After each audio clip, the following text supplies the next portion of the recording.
তত্ত্বাবধায়ক সরকার ব্যবস্থা ছাড়া বর্তমান সরকার নির্বাচনে যে স্বপ্ন দেখছে তা ভুলে যেতে হবে, ফেনীর জনসভায় বললেন খালেদা জিয়া। ফেনী ও কুমিল্লায় বিএনপির জনসভা মাঠের সামনে বসা নিয়ে ব্যাপক সংঘর্ষ, সাংবাদিক সহ বহু আহত। 4 দশকের সাংবাদিকতার জীবনে 21 টেলিভিশন বন্ধ হওয়ার মুহূর্ত সবচেয়ে বেদনাদায়ক, সার্চ চেম্বারের সেমিনারে বললেন সাইমন গ্রে।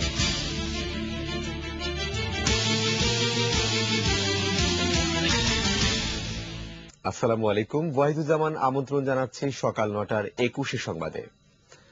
তত্ত্বাবধায়ক সরকার ব্যবস্থা ছাড়া বর্তমান সরকার নির্বাচনে যে স্বপ্ন দেখছে তা ভুলে যেতে হবে।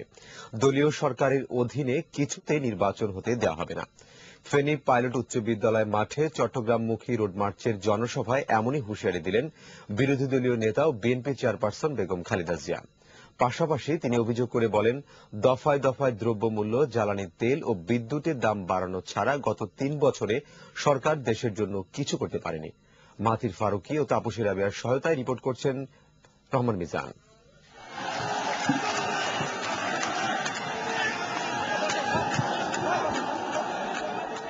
নির্ধারিত সময়ের প্রায় 4 ঘণ্টা পর শুরু হয় ফেনী সরকারি পাইলট উচ্চ বিদ্যালয় মাঠের জনসভা। সন্ধ্যা নেমে আসলেও বেগম খালেদা জিয়ার অপেক্ষায় ছিল কয়েক লাখ মানুষ। বিরোধী দলীয় নেতাও মঞ্চে এসে তাদের অভিনন্দন জানান। বেগম জিয়া বর্তমান সরকারের বিগত 3 বছরের ব্যর্থতার চিত্র তুলে ধরে বলেন, আবারও দেশের মানুষকে বিপদে ফেলতে দলীয় সরকারের অধীনে নির্বাচনের জন্য তত্ত্বাবধায়ক সরকার ব্যবস্থা বাতিল করেছে বর্তমান সরকার। তখন তত্ত্বাবধায়ক সরকারের জন্য এত ব্যাকুল ছিলেন, এখন কেন তত্ত্বাবধায়ক সরকার থাকবে না? এখন তত্ত্বাবধায়ক সরকারের দাবি জনদাবিতে পরিণত হয়েছে। এটা শুধু বিএনপি বা জোটের দাবি না। ওই নির্বাচনের স্বপ্ন দেখা ভুলে যান। ওই নির্বাচন এই দেশে হবে না, হতে দেওয়া হবে না। এই দেশে তত্ত্বাবধায়ক সরকারের অধীনে নির্বাচন হবে, আর আপনাদেরকে সেই ব্যবস্থা করতে হবে। বেগম জিয়া অভিযোগ করেন, দলীয় লোকজনকে খুশি রাখতে সরকার বিদেশ থেকে বেশি দাম দিয়ে নিত্য প্রয়োজনীয় পণ্য আমদানি করছে। ডাল, তেল, লবণ, চিনি, চাল কোনটাই জনগণের ক্রয় ক্ষমতার মধ্যে নাই। জনগণকে তারা কথা দিয়েছিল দ্রব্যমূল্যের দাম কমাবে এবং চাউলের কেজি 10 টাকা করবে। কুইক রেন্টাল পাওয়ার প্ল্যান্ট ওগুলো করেছে বিদ্যুৎ দেওয়ার জন্য নয়, বিদ্যুৎ তবু মানুষ পায় না। ওগুলো করেছে আওয়ামী লীগের লোকজনকে পয়সা বানানোর জন্য। আওয়ামী লীগ কোনোদিন মানুষকে, দেশকে ভালো কিছু দিতে পারে না, ভবিষ্যতেও পারবে না। বিরোধী দলীয় নেতা আরো বলেন, বর্তমান সরকার বিশ্বে বন্ধুত্ব হারাচ্ছে, জনশক্তি রপ্তানির ক্ষেত্রেও ব্যর্থ হয়েছে। তবে ভারতের কাছে দেশ বিক্রিতে সরকার ঠিকই সক্রিয় রয়েছে বলেও অভিযোগ বেগম জিয়ার। সরকার ভারতের সঙ্গে যে গোপন চুক্তি করেছে, একের পর এক স্বার্থ বিরোধী চুক্তি করে চলেছে, সেগুলোর দিকে আপনাদের খেয়াল রাখতে হবে। আমরা সবসময় বলেছি, টিপাইমুখ বাঁধ, ওই সিলেটের জনগণ প্রতিনিয়ত আন্দোলন করছে টিপাইমুখ বাঁধের জন্য। টিপাইমুখ বাঁধ হলে মেঘনা, কুশিয়ারা সমস্ত নদী শুকিয়ে যাবে আমাদের। বিএনপি চেয়ারপারসন দেশের জনগণের উদ্দেশ্যে বলেন, ঘুমিয়ে থাকার সময় শেষ। অন্ধ ও বোবা সরকারকে হটাতে এবার আন্দোলনে নেমে পড়তে হবে। তার মধ্যে বলেছে আরো 2টা। রহমান মিজান, 21 টেলিভিশন। 4 দলীয় জোটের জনসভা মঞ্চের সামনে বসা নিয়ে ফেনীতে ছাত্র, যুবদল এবং জামাত শিবির নেতাকর্মীদের সঙ্গে দফায় দফায় সংঘর্ষ হয়েছে। সংঘর্ষে 3 পুলিশ সহ অর্ধশতাধিক আহত হয়। রোববার দুপুরে ফেনী সরকারি পাইলট স্কুল মাঠের জনসভা স্থলে এই ঘটনা ঘটে। এদিকে কুমিল্লার পদুয়ার বাজারের পথসভায় বিএনপির 2 গ্রুপের সংঘর্ষ হয়। মুশফিকা নাজনীনের রিপোর্ট। যুদ্ধাপরাধের অভিযোগে আটক নেতাদের মুক্তির দাবিতে জামাত শিবির ব্যানার, ফেস্টুন এবং পোস্টার প্ল্যাকার্ড নিয়ে ফেনী পাইলট স্কুল মাঠে জনসভার মঞ্চের সামনে বসতে চাইলে তাদের সঙ্গে ছাত্রদল ও যুবদল নেতাকর্মীদের হাতাহাতি শুরু হয়। এক পর্যায়ে দুপক্ষই সংঘর্ষে জড়িয়ে পড়ে। সংঘর্ষে আহত হয় 2 দলেরই অর্ধশতাধিক নেতাকর্মী। দফায় দফায় সংঘর্ষে পুরো এলাকায় আতঙ্ক ছড়িয়ে পড়ে। স্থানীয়রা জানান, ভোর থেকে রোড মার্চ উপলক্ষে জামাত শিবির, বিএনপি ও অঙ্গ সংগঠনের নেতাকর্মীরা জনসভা মাঠে জড়ো হতে থাকে। পরিস্থিতি নিয়ন্ত্রণে আইন শৃঙ্খলা বাহিনীর সদস্যদেরও হিমশিম খেতে হয়। এদিকে বিএনপি জামায়াত নেতারা অভিযোগ করেছেন সরকারি ষড়যন্ত্রে এই হামলা চালানো হয়েছে। আমাদের নেতা কর্মীর উপর হামলা চালিয়েছে। আমরা মনে করি সরকারি এর ফাঁকি দিয়ে এখানে সরকারি এজেন্ট ঢুকে আজকের এই সংঘর্ষটার আমি মনে করবো সরকারি দলের এজেন্ট এখানে উস্কানি দিয়েছে, এই ভূমিকা রেখেছে। এই জন্য আমাদের মধ্যে 7 দলীয় কোদলের মধ্যে কোন রকমের ফাটল ধরবে না। এদিকে রোড মার্চের পথসভায় মঞ্চে বসে নিয়ে কুমিল্লায় বিএনপির 2 গ্রুপের সংঘর্ষ ও ধাওয়া পাল্টা ধাওয়া হয়েছে। এতে কমপক্ষে 20 জন আহত হয়েছে। পদুয়ার বাজারে জেলা বিএনপির সাধারণ সম্পাদক হাজী ইয়াসিন এবং বিএনপির সাবেক নেতা ও সদ্য নির্বাচিত সিটি মেয়র মনিরুল হক সাক্কুর সমর্থকদের মধ্যে সংঘর্ষ বাধে। মুশফিকা নাজনীন, একুশে টেলিভিশন। ট্রাফিক অব্যবস্থাপনা সহ নানা প্রতিকূলতার মধ্য দিয়ে শেষ হয়েছে চট্টগ্রামমুখী 4 দলীয় জোটের রোড মার্চ কর্মসূচির প্রথম দিন। রাজধানী গুলশান থেকে যাত্রা শুরু করে ফেনীর পথসভায় যেতে যেতে বিএনপি চেয়ারপারসন বেগম খালেদা জিয়ার গাড়ি বহরটি মূল বহর থেকে আলাদা হয়ে যায়। এতে শুধু দলীয় নেতা কর্মীরাই ভোগান্তিতে পড়েননি, সংবাদকর্মীরাও তাদের দায়িত্ব পালনের দুর্ভোগে পড়েন। বিস্তারিত জানাচ্ছেন মাহতি ফারুকি, ক্যামেরায় ছিলেন মনুল ইসলাম। রোববার সকাল 10:20 গুলশানে বিএনপির চেয়ারপারসন বেগম খালেদা জিয়ার বাসভবন থেকে যাত্রা শুরু করে চট্টগ্রামের অভিমুখে 4 দলীয় জোটের রোড মার্চ। এর পরপরই পথে পথে বাধাগ্রস্ত হতে থাকে বহরটি। প্রধানমন্ত্রী কার্যালয়ের সামনে এবং ফার্মগেটে বাড়তি ট্রাফিকের বিড়ম্বনা পার হয়ে যখন যাত্রাবাড়িতে বহরটি পৌঁছায়, তখন ট্রাফিক সিগন্যালের নামে মূল বহর থেকে আলাদা হয় বেগম জিয়ার গাড়ি বহর। এতে স্বাভাবিক গতি হারায় বহরটি। সেই সাথে খন্ড খন্ড এই বহরটির খবর সংগ্রহ করতে যেয়ে ভোগান্তিতে পড়েন সংবাদকর্মীরা। এক পর্যায়ে টেলিভিশন সাংবাদিকদের গাড়ি বহর বেগম জিয়ার গাড়ি বহর থেকে বিচ্ছিন্ন হয়ে পড়ে।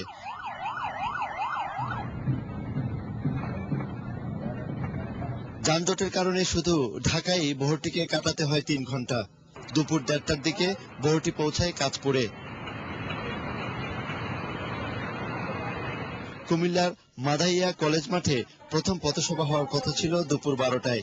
সেখানে রোড মার্চের বহরটি পৌঁছায় বিকেল 3টায়। এরপর দ্বিতীয় পথসভা কুমিল্লার চান্দিনায় এবং কুমিল্লা বিশ্ব রোডে তৃতীয় পথসভাটি হওয়ার কথা ছিল, যা ক্রমান্বয়ে 1 থেকে 2 ঘন্টা করে দেরি হয়ে যায়। অবশেষে ঘন্টার পর ঘন্টা বিভিন্ন স্থানে আটকে থেকে সন্ধ্যা 7টায় বহরটি ফেনীতে পৌঁছতে সক্ষম হয় এবং সরকারি পাইলট হাই স্কুল মাঠে জনসভা শেষে রাত 8:30টার দিকে যাত্রা শুরু করে বহরটি চট্টগ্রামের দিকে। মাহাতির ফারুকি, একুশে টেলিভিশন, ফেনী। এবার চট্টগ্রামে বিএনপির জনসভার প্রস্তুতি খবর। ব্যানার, ফেস্টুন, পোস্টার ও বিলবোর্ডের শহরে পরিণত হয়েছে চট্টগ্রাম। বিকেলে পোলো গ্রাউন্ড মাঠের সমাবেশে বক্তব্য রাখবেন বিরোধী দলীয় নেতা বেগম খালেদা জিয়া। এরই মধ্যে সমাবেশের সব প্রস্তুতি প্রায় শেষ। পুরো নগরী সেজেছে নতুন সাজে। নির্মাণ করা হয়েছে শতাধিক তোরণ। স্থানীয় বিএনপি নেতারা চান বিরোধী দলীয় নেতা এই রোড মার্চের পর ঢাকা অবরোধ কর্মসূচি দেবেন। এদিকে চট্টগ্রামের সাবেক মেয়র এবং আওয়ামী লীগের মহানগর সভাপতি মহিউদ্দিন চৌধুরী মনে করেন, রোড মার্চ কর্মসূচির মাধ্যমে দেশের কোনো সমস্যার সমাধান সম্ভব হবে না।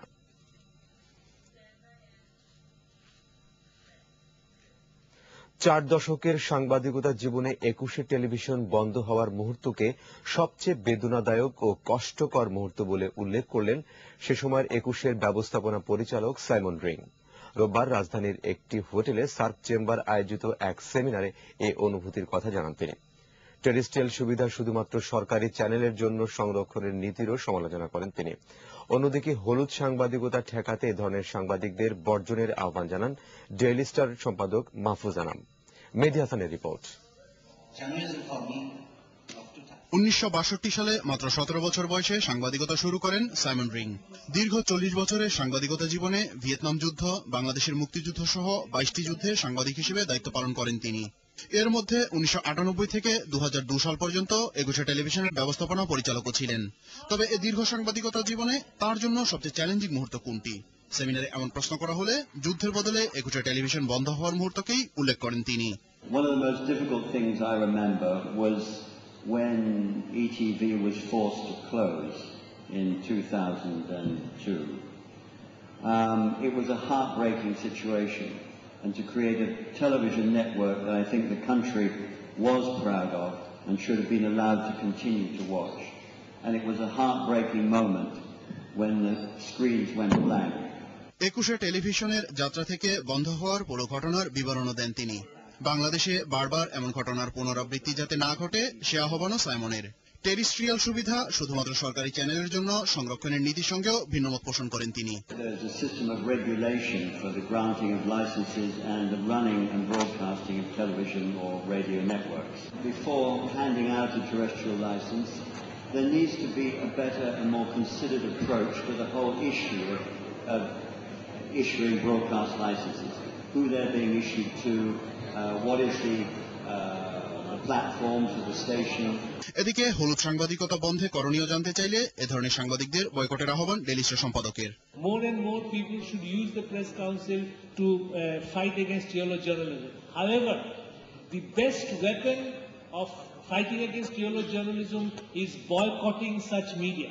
However, what you must remember, that taking the excuse of yellow journalism, nothing should be done to prevent the truly independent press from functioning. তবে সেমিনারের প্রধান অতিথি তথ্যমন্ত্রী আবুল কালাম আজাদ বাংলাদেশের গণমাধ্যমকে স্বাধীন উল্লেখ করে আরো দায়িত্বশীল হওয়ার আহ্বান জানান। We would like they play responsible journalism. Mehedi Hasan, 21 television, Dhaka. তো আবারও সকাল 9টার 21 সংবাদে। রাজধানীতে মেট্রো রেল প্রকল্পের জন্য 200 কোটি মার্কিন ডলার সহায়তা দেবে জাপানি উন্নয়ন সংস্থা জাইকা। এ বিষয়ে রোববার সচিবালয়ে যোগাযোগ মন্ত্রীর সঙ্গে জাপানি রাষ্ট্রদূত শিরো সাডোশিমার বৈঠক হয়েছে। বৈঠক শেষে জানানো হয় সংসদ ভবনের পাশ দিয়ে মেট্রো রেলের রুট নির্ধারণ হয়েছে। এ ব্যাপারে জাইকার সঙ্গে যোগাযোগ মন্ত্রণালয়ের আগামী মার্চে একটি চুক্তি হবে। মেট্রো রেল ছাড়াও দেশের যোগাযোগ খাতের সার্বিক উন্নয়নেও জাইকা আর্থিক সহায়তা দেওয়ার আশ্বাস দিয়েছে বলে বৈঠকে জানানো হয়। এবার আমাদের নিয়মিত আয়োজন জনদুর্ভোগ।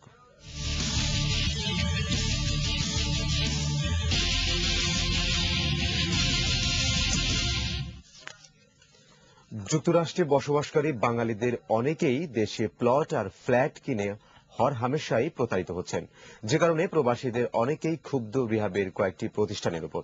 আমেরিকা ঘুরে এসে আসাদুজ্জামানের ক্যামেরায় প্রতারিতদের দুর্ভোগের চিত্র তুলে ধরছেন অখিল পোদ্দার। নিউ ইয়র্কের অ্যাস্টোরিয়া ওয়ার্ল্ড ম্যানরে অনুষ্ঠিত রিহ্যাব হাউজিং ফেয়ারে এসে প্রবাসীদের অনেকেই গৃহায়ন ও গণপূর্ত প্রতিমন্ত্রীর কাছে নিজেদের নিঃস্ব হওয়ার বিষয়টি এভাবেই তুলে ধরেছিলেন। পরে ক্ষুব্ধ প্রবাসীদের সঙ্গে কথা বলে বিষয়টি মীমাংসা করেন রিহ্যাব সাধারণ সম্পাদক। আপনারা কিছুজন লোক মিলে ঢাকা শহরে আসেন, আসার পরে আপনারা একটা প্রেস কনফারেন্স করেন, আমরা সেখানে থাকবো আপনাদের সাথে। দেশি প্রতিষ্ঠানগুলোর প্রতারণার শিকার এমন অনেকেই দুঃখের সঙ্গে বলেন, হাউজিং কোম্পানিগুলো প্রবাসীদের কাছ থেকে হাজার কোটি টাকা নেয়ার পরও প্লট আর ফ্ল্যাট বুঝে দেননি। খাজনা পর্চা 2 নম্বর কইরা মানুষ এদিকে মানুষের কাছে প্রচার করলো আমরা তো এই জমি বিক্রি করতেছি, এই জমি থেকে এত টাকা নিয়ে গেল। কিছুদিন আগে পেপারে পড়ছে কানাডা থেকে এক প্রবাসী কাছে এসে 200 কোটি টাকা নিয়ে আসছে। 4 বছর 5 বছর আগে টাকা দিতে আমরা টাকা বুঝে পাইনি, বাংলাদেশে গেলে তারা দেখা করে না। গ্রিন ডেল্টা হাউজিং লিমিটেড থেকে একটা ফ্ল্যাট কিনেছিলাম এবং তার বিপরীতে আমি 45 লক্ষ টাকা দিছি, কিন্তু আমাকে না জানাই গোপনে, অত্যন্ত গোপনে এই ফ্ল্যাটটা অন্যের কাছে বিক্রি করে ফেলে এবং তাকে হস্তান্তর করে ফেলে। টাকার কথা বলে যে তুমি আসো বাংলাদেশে, তোমার এই ফ্ল্যাটও দেখা দিব, ওই তোমার আওয়াজও শুনাবো তোমার স্ত্রী ওয়াইফের কাছে যে কেমনে তোমার জবাই করতেছি। Many times they do exploit the people, so there needs to be some restrictions in this country. প্রবলেমটা যাতে রিহাব এবং বাংলাদেশ গভর্নমেন্টের পক্ষ থেকে খুব গুরুত্বের সঙ্গে দেখা হয়। কথা হচ্ছিল টেক্সাস অঙ্গরাজ্যের প্রবাসী বিনিয়োগকারীদের সঙ্গে, যারা 6-7 বছর আগে কিস্তির টাকা শোধ করেও বুঝে পাননি স্বপ্নের ফ্ল্যাট আর প্লট। ওই দিচ্ছে, সময় নিচ্ছে, এমনই করছে। তো আমরা সত্যি করে বলতে পারি না যে কখন এটা পাবো বা এটা কখন কনফার্মেশনটা আমাদের আসবে। যেটা আমি 50 লাখ দিয়ে বুকিং দিচ্ছি, 5 বছর পরে বা কিছুদিন পরে তো টাইম মতন তারা বুঝিয়ে দিচ্ছেনই না। দেখা যাচ্ছে যে বলে দিচ্ছে যে দাম বেড়ে গিয়েছে, 1 কোটি টাকা দিতে হবে, তখন বাধ্য হয়ে আমাদের সেটা দিতে হয়। হ্যান্ড ওভারটা ঠিক মতো পাই, মানে ফ্রডের জন্য আমরা না করি, বা রাজুক যদি এই ব্যাপারে তাদের কিছু হেল্প করা থাকে।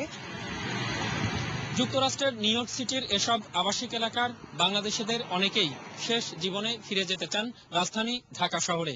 তাই ঢাকাকে কেন্দ্র করেই এর আশেপাশে কেউ কিনেছেন ফ্ল্যাট, কেউ কিনেছেন প্লট। কিন্তু এসব ফ্ল্যাট কিংবা প্লট আদৌ তারা বুঝে পাবেন কিনা তা নিশ্চিত নন কেউ। প্রিয় দর্শক, আপনার চারপাশে নানা সমস্যা আর ভোগান্তির চিত্র তুলে ধরবে 21 টেলিভিশন। এসব তথ্য জানাতে ফোন করুন, এই নম্বরে পৌঁছে যাব। আমি অখিল পোদ্দার, আর 21 টেলিভিশনের ক্যামেরা আপনাদের দুর্ভোগ দুর্দশায় সবসময় পাশে আছে। 21 টেলিভিশন। গেল রাতে জামায়াতের 7 নেতাকর্মীকে আটক করেছে ঢাকা মহানগর গোয়েন্দা পুলিশ ডিবি। এ সময় দিগন্ত টেলিভিশনের 2 সংবাদকর্মীকে লাঞ্ছিত করে ডিবি। রাত 12টার দিকে মহানগর জামায়াতের অফিস থেকে 7 নেতাকর্মীকে আটক করে ডিবি। এ সময় সংবাদ সংগ্রহ করতে গেলে দিগন্ত টেলিভিশনের রিপোর্টার তৌহিদ এবং ক্যামেরাম্যান তানভীরকে মারধর করে ডিবি। জামায়াতের 7 নেতাকর্মীর সঙ্গে রিপোর্টার তৌহিদকেও নিয়ে যাওয়া হয় ডিবির কার্যালয়ে, পরে তাকে ছেড়ে দেওয়া হয়। আহত ক্যামেরাম্যান তানভীরকে ভর্তি করা হয়েছে ইসলামী ব্যাংক কেন্দ্রীয় হাসপাতালে।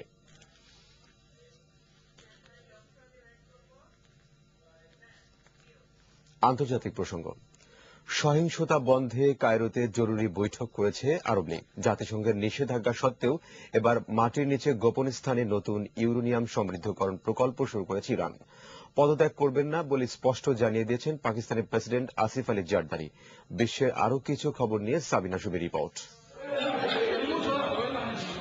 গেল 10 মাস ধরে সিরিয়ায় চলছে সরকার বিরোধী বিক্ষোভ। অব্যাহত সহিংসতায় এ পর্যন্ত প্রাণ হারিয়েছে 5000-এরও বেশি মানুষ। পরিস্থিতি পর্যবেক্ষণে গেল মাসে সিরিয়া যায় আরব লীগের পর্যবেক্ষক দল। দেশটিতে দলটির কর্মকাণ্ডের অগ্রগতি এবং সহিংসতা বন্ধে জাতিসংঘের সহায়তার ব্যাপারে আলোচনা করতেই আরব লীগের পররাষ্ট্রমন্ত্রীদের এ বৈঠক।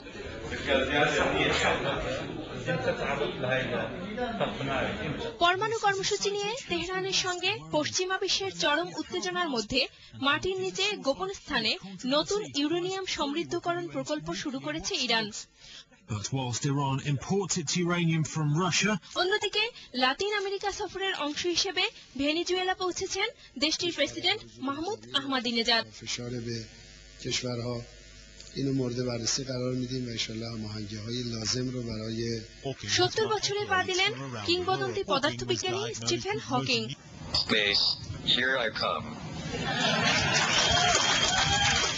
মার্কিন প্রেসিডেন্ট নির্বাচনে মনোনয়ন লড়াইয়ে নিউ হ্যাম্পশায়ার অঙ্গরাজ্যের ভোটকে সামনে রেখে টেলিভিশন বিতর্কেও এগিয়ে থাকলেন সাবেক ম্যাসাচুসেটস গভর্নর মিট রমনি।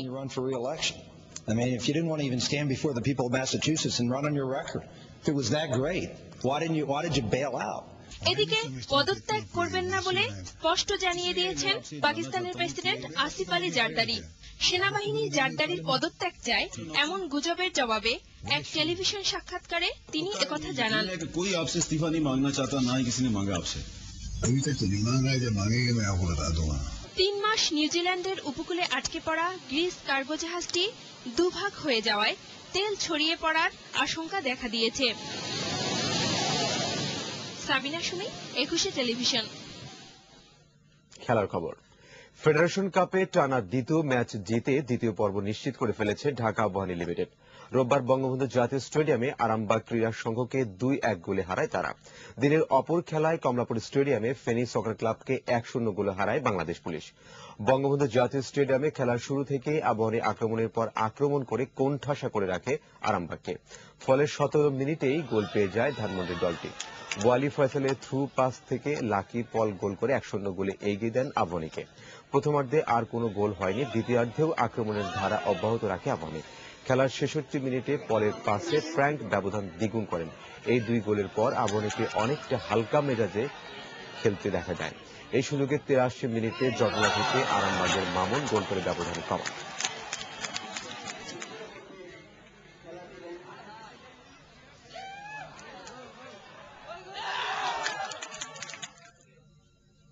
শেষ করছি সকাল 9টার 21 সংবাদ। যাওয়ার আগে শিরোনামগুলো আরো একবার। তত্ত্বাবধায়ক সরকার ব্যবস্থা ছাড়া বর্তমান সরকার নির্বাচনে যে স্বপ্ন দেখছে তা ভুলে দিতে হবে, ফেনীর জনসভায় বললেন খালেদা জিয়া। ফেনী ও কুমিল্লায় বিএনপির জনসভা মাঠের সামনে বসা নিয়ে ব্যাপক সংঘর্ষ, সাংবাদিক সহ বহু আহত। 4 দশকের সাংবাদিকতার জীবনে 21 টেলিভিশন বন্ধ হওয়ার মুহূর্ত সবচেয়ে বেদনাদায়ক, সার্ক চেম্বারের সেমিনারে বললেন সাইমন ব্রিং।